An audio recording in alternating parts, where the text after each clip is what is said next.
Hello बच्चों, कैसे हो। आज हम नया टॉपिक स्टार्ट करने जा रहे हैं, स्लोप। बहुत ही बेहतरीन टॉपिक है बेटा। बहुत सारे क्वेश्चन जो होते हैं स्लोप से डिपेंडेंट होते हैं, ठीक है।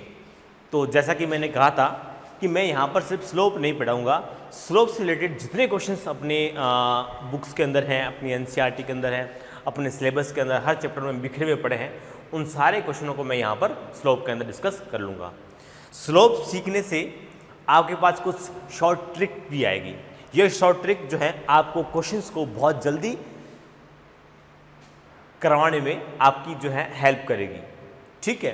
तो हम स्टार्ट कर रहे हैं स्लोप। स्लोप का मतलब होता है ढाल, हिंदी में बोलते हैं इसको ढाल।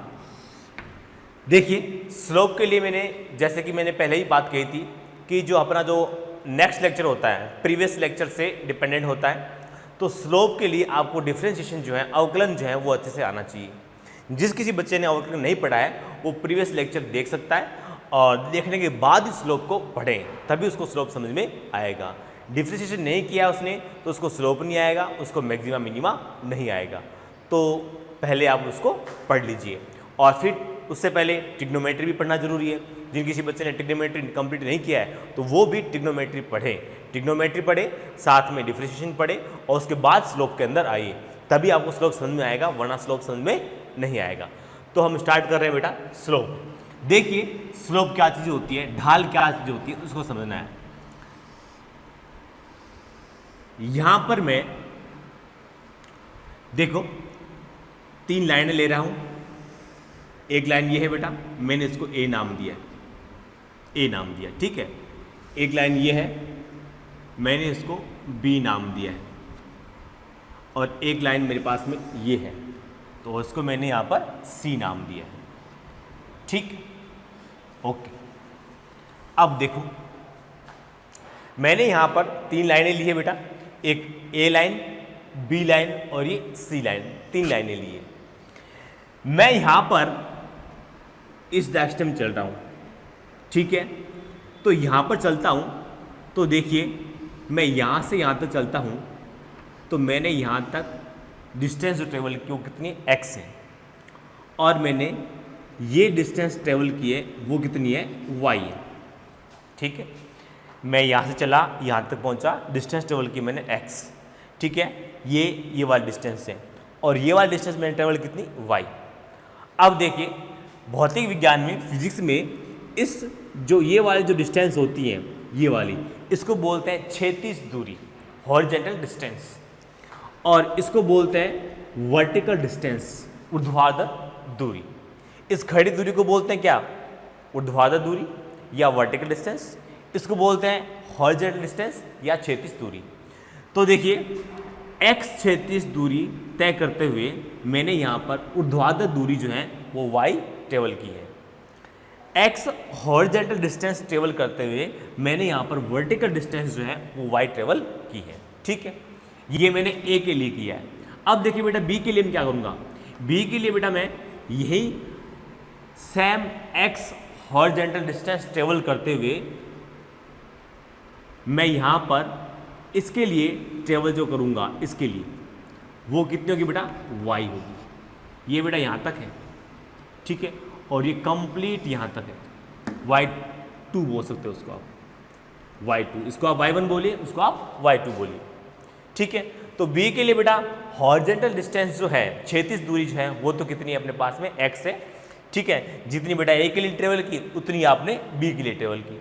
लेकिन वर्टिकल डिस्टेंस जो है यानी कि ऊर्ध्वाधर दूरी जो है वो आपने y2 ट्रेवल की है, जो कि y1 से ज़्यादा है, वो आपको दिख रही है। फिर देखिए मैं इस सी लाइन के लिए बात करता हूँ, यहाँ से यहाँ तक के लिए। तो सी के लिए भी मैं हॉरिजॉन्टल डिस्टेंस जो है, क्षैतिज दूरी जो है वो कितनी ले रहा हूँ बेटा x ही ले रहा हूँ, ठीक है, समान है बेटा। लेकिन वर्टिकल डिस्टेंस जो है वो बेटा ये यहाँ से यहाँ तक है, वर्टिकल डिस्टेंस यहाँ से यहाँ तक है, यानी कि ये ज़्यादा है और इसको मैं नाम देता हूँ y3। क्या नाम दिया मैंने इसको, y3 नाम दिया, ठीक है। तो यहाँ पर देखिए a के लिए क्षैतिज दूरी x है और वर्टिकल दूरी कितनी है बेटा y है, 1 बोल दो उसको y1। बी लाइन के लिए हॉरिजॉन्टल डिस्टेंस कितनी बेटा x है, लेकिन वर्टिकल डिस्टेंस जो वो कितनी है y2 है। ठीक है, सी के लिए बेटा यहाँ से यहाँ तक हॉरिजॉन्टल डिस्टेंस जो है क्षैतिज दूरी जो है वो कितनी x है, लेकिन वर्टिकल डिस्टेंस कितनी बेटा y3 है। तो आपने यहाँ पर ये देखा कि समान क्षैतिज दूरी तय कर रहे हैं, ए के अंदर, बी के अंदर, सी के अंदर, लेकिन वर्टिकल डिस्टेंस जो है वो तीनों के लिए अलग अलग है। इसके लिए y1 और इसके लिए y2 और इसके लिए y3। और इसमें खास बात ये है कि वर्टिकल डिस्टेंस जो है y3 जो है वो सबसे ज़्यादा है। तो इसका क्या मतलब हुआ भाई? इसका मतलब ये हुआ कि देखो समान क्षैतिज दूरी तय करते हुए जब हम वर्टिकल डिस्टेंस ट्रेवल करते हैं तो वर्टिकल डिस्टेंस सबसे ज़्यादा जिसकी होती है उसकी ढलान भी सबसे ज़्यादा होती है। दिख भी रही है बेटा, ढलान देखो बेटा, ए बी सी की ढलान देखो, ए की ढलान कम है, बी की ढलान ए से ज़्यादा है और सी की ढलान बी से भी ज़्यादा है। तो सबसे ज़्यादा ढलान किसकी हुई बेटा? सी की हुई। ठीक है, तो अब हमारे पास स्लोप की जो है वो डेफिनेशन निकल के आ गई है। क्या डेफिनेशन निकल के आई है कि समान क्षैतिज दूरी तय करते हुए, ठीक है, जिसकी वर्टिकल डिस्टेंस ज़्यादा हो तो हम बोलेंगे कि भाई उसका जो स्लोप है, उसकी जो ढलान है वो सबसे ज़्यादा है। ठीक है, देखिए स्लोप को देखने के लिए, ढलान को देखने के लिए आप कुछ और चीज़ें भी कर सकते हो। आप क्या कीजिए, इन तीनों पॉइंटों पर बॉल रखिए या तीनों पॉइंटों पर मैं कहता हूँ पानी रखिए। जिस पर पानी तेज़ी से गिरेगा बोलेंगे उसकी स्लोप जो है, उसकी ढाल जो है वो सबसे ज़्यादा है। यहाँ पर आप बॉल रखोगे तो धीरे धीरे नीचे आएगी, पानी भी धीरे धीरे नीचे आएगा। यहाँ पे आप पानी रखोगे या बॉल रखोगे तो ये बॉल या पानी जो है इससे तो तेज नीचे आएगा। ठीक है, लेकिन अगर आप यहाँ रखोगे बॉल को और पानी को तो यहाँ पर बॉल और पानी जो है वो फास्टली बहुत तेज गति से नीचे की तरफ आएगा। इसका मतलब इसकी जो ढलान है वो सबसे ज़्यादा है। ठीक है, तो यहाँ पर हमने देखा कि x क्षैतिज दूरी जो है वो ट्रेवल करते हुए वर्टिकल डिस्टेंस, ऊर्ध्वाधर दूरी जिसकी ज़्यादा होगी उसकी हम बोलेंगे कि स्लोप उसकी ज़्यादा है। इस बात को मैं मैथमेटिकली कैसे प्रूव करूंगा वो मुझे देखना है। गणितीय रूप से हम इसको कैसे लिखेंगे तो वो देखो मैं लिखता हूं बेटा, x क्षैतिज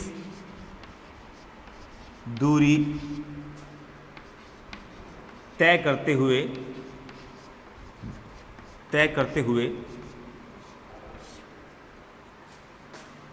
ऊर्ध्वाधर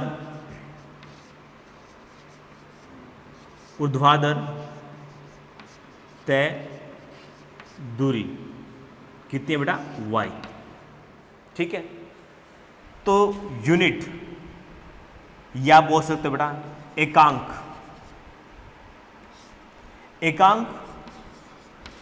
क्षैतिज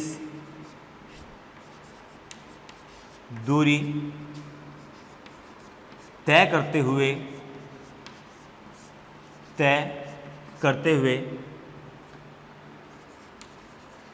ऊर्ध्वाधर तय दूरी कितनी होगी बेटा? y/x। और यही क्या होती है? ढाल होती है। क्या लिखा मैंने? x क्षैतिज दूरी तय करते हुए ऊर्ध्वाधर तय दूरी कितनी बेटा? y है, और एकांक क्षैतिज दूरी तय करते हुए ऊर्ध्वाधर दूरी कितनी है? y/x। तो ये क्या कहलाती है? स्लोप कहलाती है। आप कह सकते हो बेटा x डायरेक्शन के अंदर जो x है बेटा, हॉरिजॉन्टल डायरेक्शन के अंदर ट्रेवल डिस्टेंस और वर्टिकल डायरेक्शन में ट्रेवल डिस्टेंस कितनी है बेटा? y है। तो यूनिट के अंदर जो होगा वो कितना होगा? y/x होगा। तो ये जो अपने पास में y/x आता है, ठीक है, यहाँ per unit distance, horizontal distance के अंदर जो वर्टिकल डिस्टेंस जो आती है ट्रेवल वो कितनी होती है? y/x होती है। तो यहाँ पर जो y/x आ रहा है ये क्या कहलाता है? स्लोप कहलाता है। क्या कहलाता है? ये स्लोप कहलाता है। तो आप ले सकते हो slope equal to y/x। Slope equal to क्या होगा बेटा? y/x हो गया यहाँ पर। ठीक है, तो इसको मैं इस तरह से लिख सकता हूं। अब आगे देखो, मैं यहां पर इस पार्ट को ले लेता हूं बेटा, इस पार्ट को ले लेता हूं यहां पर। तो देखिए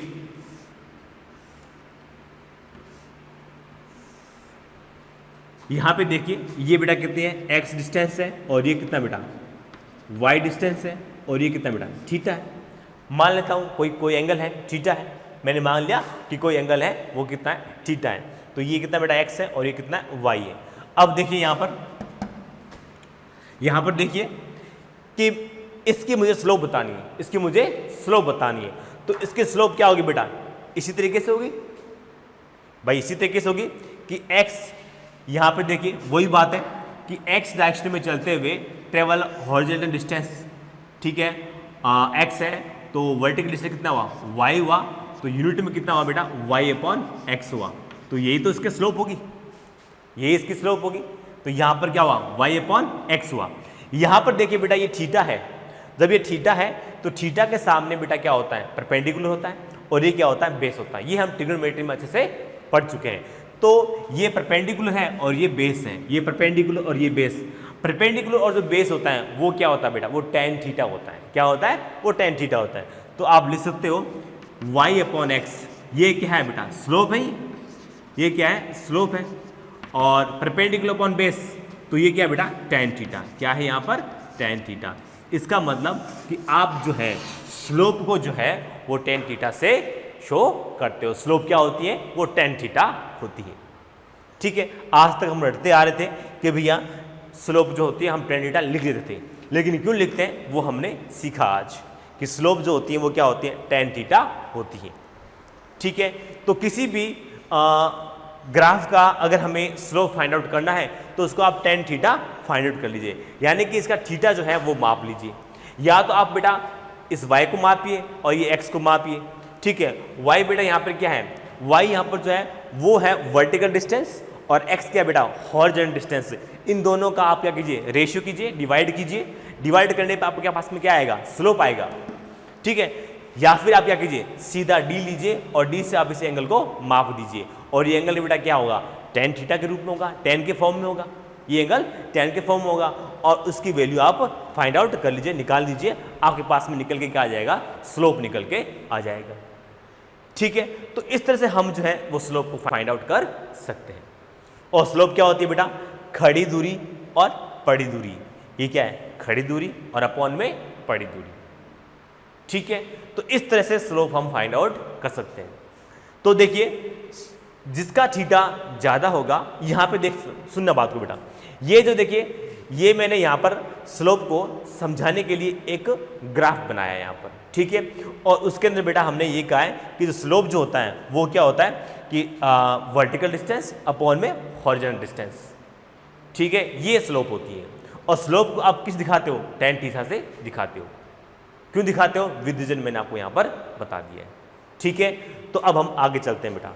इसको जो बच्चा नोट करना चाहता हो वो नोट कर सकता है, लिखिए इसको।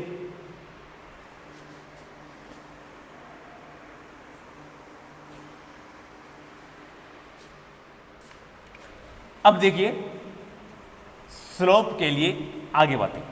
देखो बच्चों, स्लोप जब भी आपको फाइंड आउट करना हो तो स्लोप के निकालने के लिए, या स्लोप को आप जब भी निकालोगे तो उसके लिए एक मेथड होता है, उसके लिए एक तरीका होता है। ठीक है, तरीके हैं, कई तरीके। उस वजह से बेटा मैं आज आपको पहला तरीका बताऊंगा कि स्लोप को आप कैसे निकालते हो। देखना बात को, इंटरसेक्टिंग लाइन, प्रतिच्छेदी रेखा, उसके द्वारा भी आप स्लोप को फाइंड आउट कर सकते हो। स्पर्श रेखाओं के द्वारा भी आप, टेंजेंट द्वारा भी आप स्लोप को फाइंड आउट कर सकते हो। तो बारी बारी से हम लेंगे बेटा कि हम स्लोप को कैसे फाइंड आउट करते हैं। तो जो पहला है वो मैं ले रहा हूं यहां पर इंटरसेक्टिंग लाइन के द्वारा। इंटरसेक्टिंग लाइन के द्वारा आप स्लोप को फाइंड आउट करना। ठीक है, इंटरसेक्टिंग लाइन जो होती है उसको बोलते हैं प्रतिच्छेदी रेखा। प्रतिच्छेदी रेखा, प्रतिच्छेदी रेखा, या बोल सकते हो आप इंटरसेक्टिंग लाइन।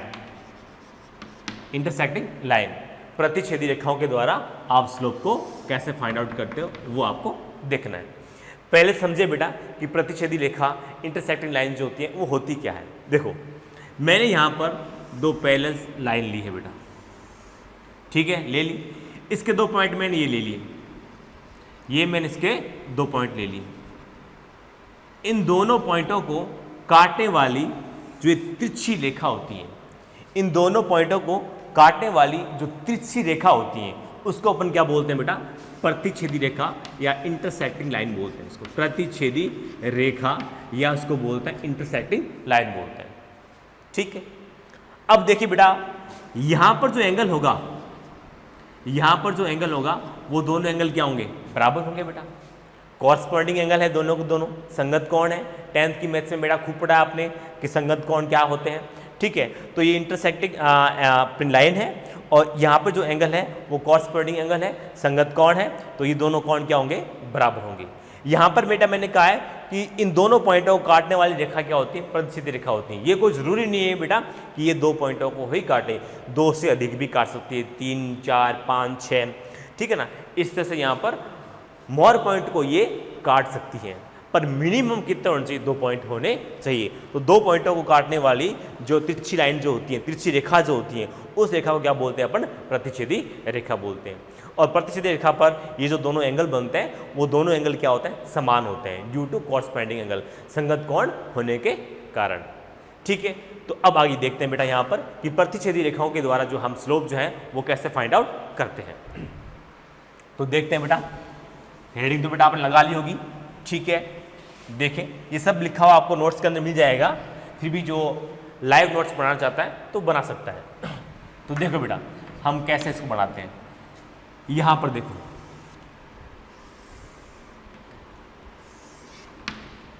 ये बेटा मैंने ले लिया है y और ये ले लिया मैंने x, ठीक है। आपको कहा गया है कि ये वाला पॉइंट आपको कहा है बेटा यूं बोल दिया कि भाई इस पार्ट का आप स्लोप फाइंड आउट कीजिए, इस पार्ट का आपको स्लोप जो है वो निकालना है, ठीक है। तो कैसे स्लोप निकालोगे उसका समझना बात को। जिस जगह पर आपको स्लोप निकालनी होती है तो उस के आसपास में आप क्या ले लीजिए, 2 पॉइंट ले लीजिए। ये आपने 2 पॉइंट ले लिया यहाँ पर, ठीक है। उसके बाद देखिए यहाँ पर जो आएगा मेरे पास में, चूंकि ये एक्स लाइन है इसलिए ये क्या आएगा बेटा, x1 आएगा क्योंकि ये पहला पॉइंट है।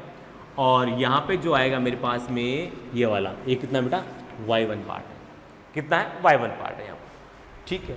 तो कलर चौक से कर सकते हैं अपन, कोई दिक्कत नहीं बेटा, इससे भी कर लीजिए।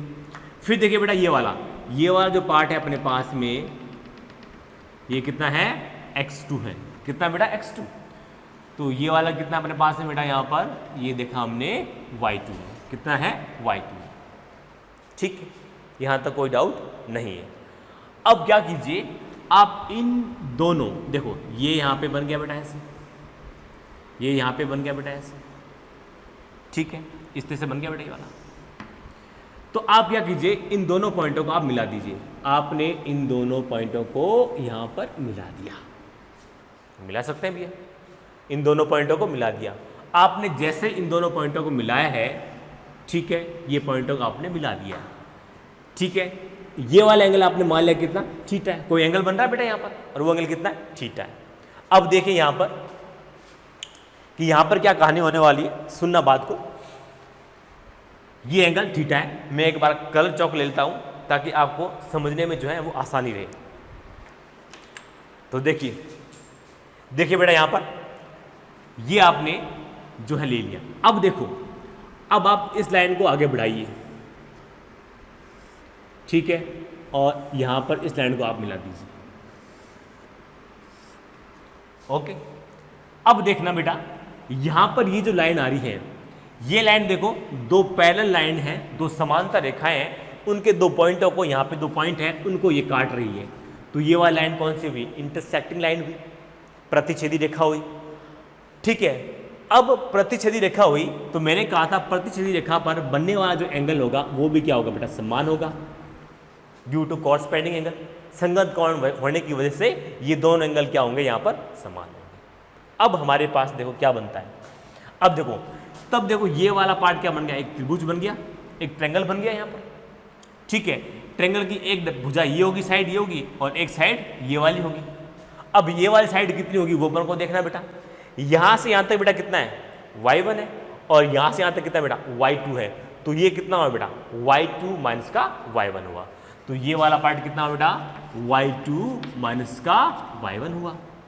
फिर देखिए इसके लिए देखिए बेटा, ये देखो यहां से यहां तक कितना बेटा x1 है, और यहां से यहां तक कितना है x2 है। तो ये वाला पार्ट कितना हुआ x2 माइनस का x1। सिंपल। अब देखिए बेटा, मुझे इसकी यहां पर थीटा दिया हुआ बेटा, मुझे ये थीटा क्या इसका स्लोप है बेटा, tan थीटा तो स्लोप होता है। तो या फिर तो या कीजिए, इस पार्ट का आपको स्लोप निकालना है तो या फिर तो d लेकर के इस पार्ट को आप माप दीजिए, इस कोण को आप माप दीजिए। कोण को मापोगे तो आपके पास में क्या आ जाएगा, स्लोप आ जाएगा। और या फिर आप क्या कीजिए, ये क्या है खड़ी दूरी और ये क्या है पड़ी दूरी। भाई खड़ी अपॉन पड़ी यही तो क्या होता है, स्लोप होता है। और या फिर आप उसको मैथमेटिकल करना चाहते हो तो वैसा कर सकते हो बेटा। तो देखो यहाँ पे आप क्या लिखोगे, ये बेटा सामने क्या परपेंडिकुलर है बेटा, थीटा के सामने क्या होता है लंब होता है, परपेंडिकुलर होता है, और ये क्या होता है बेस होता है। तो परपेंडिकुलर अपॉन बेस ये लिख देंगे बेटा यहाँ पर, यही तो स्लोप होता है y2 माइनस का y1 और ये x2 माइनस का x1। ठीक है, ये हमारे पास क्या बन गया, स्लोप बन गया। इसको अपन लिख सकते हैं बेटा, स्लोप तो क्या होता है tan थीटा होता है, तो इसको अपन यूं भी लिख सकते हैं y2 माइनस का y1 और x2 माइनस का x1 लिख सकते हैं बेटा, कोई दिक्कत नहीं है। स्लोप क्या होता है वो tan थीटा से दिखाते हैं, स्लोप लिखो या tan थीटा लिखो एक ही बात है। तो यहाँ पे देखो, या फिर तो इस थीटा का मान निकाल लीजिए, ठीक है, आपके पास स्लोप जो है वो डायरेक्टली फाइंड आउट हो जाएगा, फाइंड हो जाएगा, आप याद कर सकते हो उसको। और या फिर क्या कीजिए, इस वैल्यू को आप जो है वो सॉल्व कीजिए, तो आपके पास में क्या आ जाएगा, स्लोप आ जाएगा। अब देखिए इसको जो है अपन लिख सकते हैं। अब देखो जिस बच्चे ने अवकलन जो है डिफरेंशिएशन जो है वो ध्यान से सुना है, ध्यान से पढ़ा है, तब वो आगे कर सकता है, उसको कहीं दिक्कत नहीं आएगी। लेकिन जिस किसी बच्चे ने डिफरेंशिएशन को अच्छे से नहीं पढ़ा है या उसने लेक्चर लिया ही नहीं है, तो आगे जो करने जा रहा हूँ वो समझ में नहीं आएगा। इसलिए मैं बार बार कह रहा हूँ कि स्लोप को पढ़ने के लिए आपको ट्रिग्नोमेट्री और साथ में अवकलन जो है डिफरेंशिएशन है वो अच्छे से आना चाहिए। तो देखो बेटा, देखो बेटा ये क्या है बेटा, चेंज है, परिवर्तन है, ये भी क्या है चेंज है, परिवर्तन है। तो चेंज परिवर्तन लिखने के दो तरीके होते हैं, एक तो होता है डेल्टा और एक होता है डी। एक डेल्टा से लिखते थे हम अवकलन के अंदर और एक लिखते थे डी से। क्योंकि यहाँ पे आप देख रहे हो बेटा कि देखो इन दोनों के बीच के अंदर, इन दोनों के बीच के अंदर जो यहाँ पर आप इंटरवल ले रहे हो, इन दोनों पॉइंटों के बीच के अंदर जो इंटरवल ले रहे हो, ये इंटरवल बहुत ज़्यादा है। जब इंटरवल ज़्यादा होता है तब यहाँ पर अपन चेंज के लिए डेल्टा यूज करते हैं। क्या यूज करते हैं, डेल्टा यूज करते हैं। तो आप क्या लिखोगे बेटा, डेल्टा वाई और अपॉन में डेल्टा एक्स, और ये क्या है बेटा tan थीटा। तो इसके लिए आपके पास में स्लोप निकल के आ गया। ठीक है, तो इस तरीके से अपन इंटरसेप्टिंग लाइन में स्लोप जो होता है वो फाइंड आउट करते हैं। तो स्लोप निकालने के लिए आपको कुछ भी नहीं करना है, सिंपल तरीका, मैं आगे और भी कराऊंगा, यहीं पे अपनी प्रैक्टिस खत्म नहीं होती है। सिंपल तरीका है बेटा, कुछ भी नहीं करना। आप क्या कीजिए, जिन पॉइंट जिस पर आपको स्लोप फाइंड आउट करनी है उसके आप आसपास में 2 पॉइंट दीजिए इस तरीके से। ठीक है, फिर इन दोनों पॉइंटों को आप मिला दीजिए। तो अब ये क्या बन गई बेटा, इंटरसेक्टिंग लाइन बन गई, प्रतिच्छेदी रेखा बन गई। अब प्रतिच्छेदी रेखा पर ये एंगल मैंने थीटा मान लिया, तो ये वाला एंगल भी कितना होगा, थीटा होगा। फिर इस लाइन को आप आगे बढ़ाइए, इसको आप मिला दीजिए, तो ये हमारे पास क्या बन गया, ट्रायंगल बन गया। अब ट्रायंगल बन गया तो ये क्या है बेटा, ये तो y2 माइनस का y1 हो गया, और ये कितना अपने पास में x2 माइनस का x1 हो गया। क्योंकि ट्रायंगल जो होता है, सॉरी जो स्लोप जो होता है वो क्या होता है बेटा, खड़ी अपॉन पड़ी। तो देखो खड़ी अपॉन पड़ी वो लिख दिया हमने। फिर देखिए क्योंकि स्लोप को आप tan थीटा से शो करते हो तो इसलिए आपने tan थीटा लिख दिया यहाँ पर। फिर उसके बाद देखिए क्योंकि चेंज जो है यहाँ पे देखिए आप, इंटरवल जो है वो बहुत ज़्यादा है, बहुत बड़ा है, और डिफरेंशिएशन में हमने पढ़ा है कि इंटरवल जब बड़ा हो तो हम क्या लिखते हैं, उसको डेल्टा लिखते हैं। तो आपने इसको डेल्टा लिख दिया, तो delta Y upon delta X. तो इस तरह से इंटरसेक्टिंग लाइन के द्वारा हम स्लोप को फाइंड आउट करते हैं। इसको नोट कीजिए, फिर अपन आगे चलते हैं बेटा।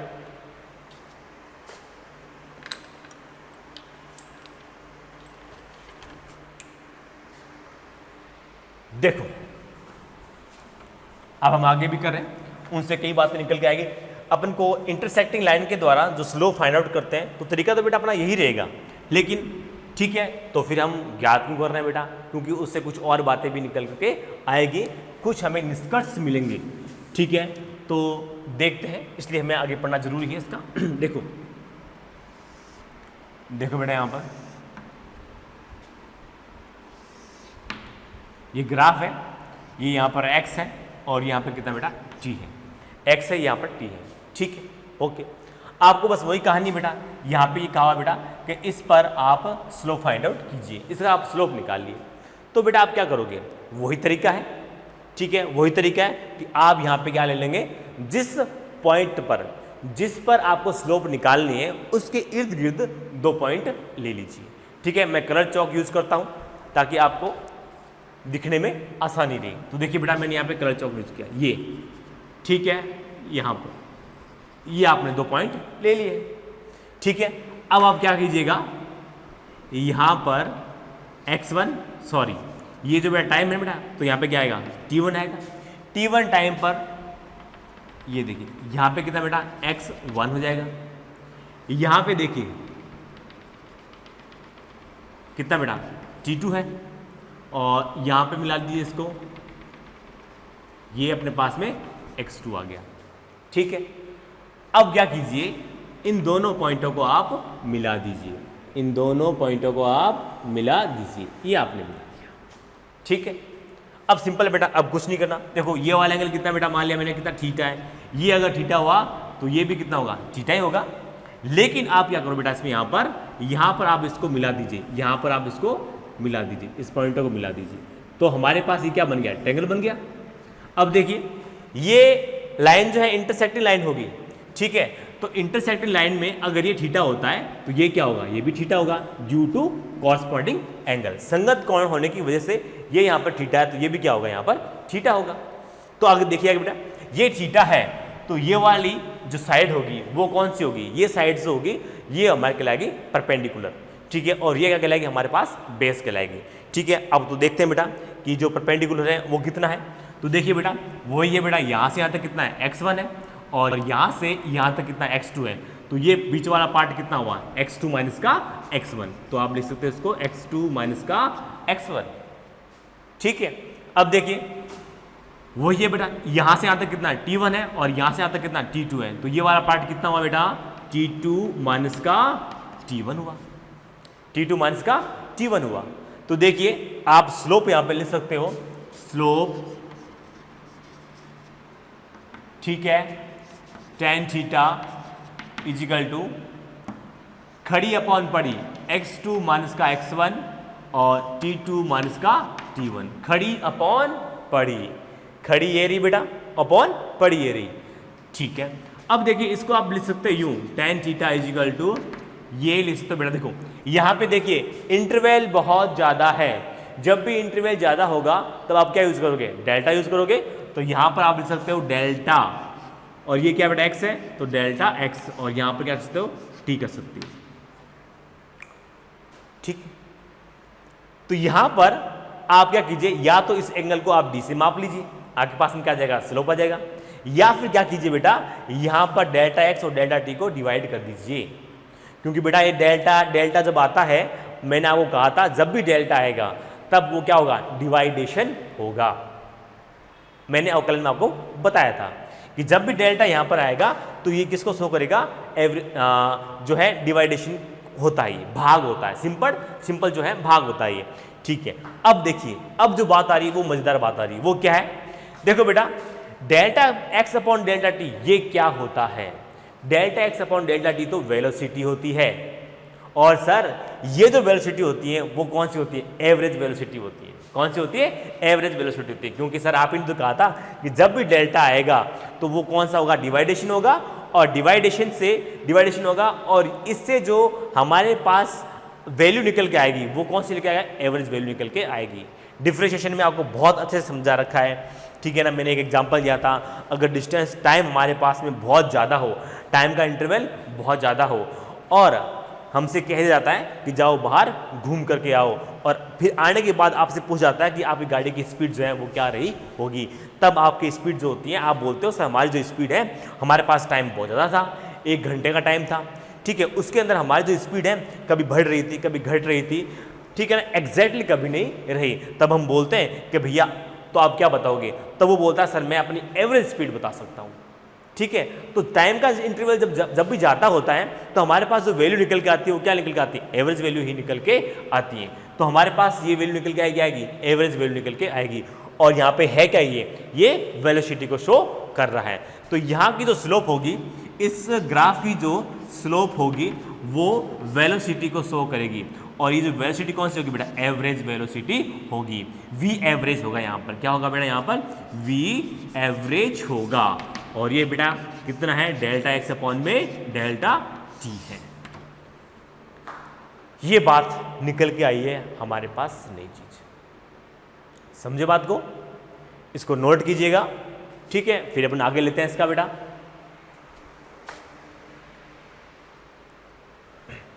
अब देखिए, अब हमारे पास जो है वो बेसिक कॉन्सेप्ट जो तैयार हो गया। अब मैं इस पर आपको 2-3 एग्जांपल और बता देता हूं, तो इससे हमारे जो है दिमाग के अंदर ये चीज सेट हो जाएगी, फिर कहीं भी निकल के नहीं जाएगी। देखते हैं बेटा, देखो बस बेसिक कॉन्सेप्ट वो हमारा तैयार हो गया, बेस जो है हमारा तैयार हो गया, ठीक है, कि इंटरसेक्टिंग लाइन के द्वारा हम जो है स्लोप को कैसे फाइंड आउट करते हैं। देखिए बेटा, यहाँ पे इस बार मैंने x नहीं लिया है, क्या ले लिया बेटा, v ले लिया है, और यहाँ पे मैंने क्या ले लिया, t ले लिया है। फिर वही बात है कि मैं यहाँ पर स्लोप को फाइंड आउट करना चाहता हूँ, इस पार्ट पर मैं स्लोप निकालना चाहता हूँ। तो इस पार्ट पे आप स्लोप कैसे निकालोगे, ठीक है, वही तरीका है बेटा, ठीक है, वही मेथड है कि आप क्या कीजिए, यहाँ पर इसके इर्द गिर्द जो है 2 पॉइंट बना लीजिए, ठीक है, बना लिया। उसके बाद क्या कीजिए, यहाँ पर ये कितना अपने पास में बेटा, t1, और ये कितना अपने पास है बेटा, v1, ठीक है। ये वाला पोर्शन देखो, यहाँ पर ये वाला पोर्शन कितना अपने पास में, ये वाला पोर्शन कितना अपने पास में, ये है अपने पास में t2, और ये वाला अपने पास में कितना बेटा, यहाँ पर v2, क्या है, v2, यहाँ पर कितना है, v2 है यहाँ पर, ठीक है। अब फिर क्या कीजिए, इन दोनों पॉइंटों को आप मिला दीजिए, इन दोनों पॉइंटों को आप मिला दीजिए। ये कौन सी बेटा, इंटरसेक्टिंग लाइन है, ठीक है, इंटरसेक्टिंग लाइन है यहाँ पर, ठीक है।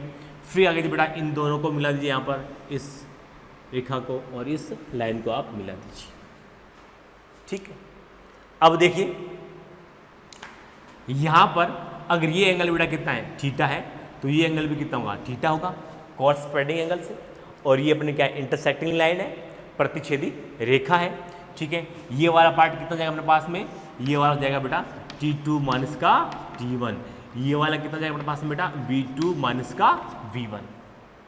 तो इसके लिए आप स्लोप कैसे लिखोगे, तो सिंपल है बेटा, इसके लिए जो स्लोप लिखोगे आप कैसे लिखोगे, slope equal to tan theta, एक ही बात है बेटा, स्लोप कहो tan थीटा कहो तो क्या होगा बेटा, खड़ी अपॉन में पड़ी, तो खड़ी कितनी है, v2 माइनस का v1, पड़ी कितनी है बेटा, t2 माइनस का t1।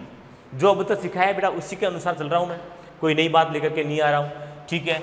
अब देखिए बेटा, ये यहाँ पे देखिए, अब इसको कैसे लिख सकते हो आप, देखिए बेटा ये जो इंटरवल है, टाइम का इंटरवल है, ये देखो बेटा बहुत ज़्यादा है, यहाँ पर बहुत ज़्यादा है।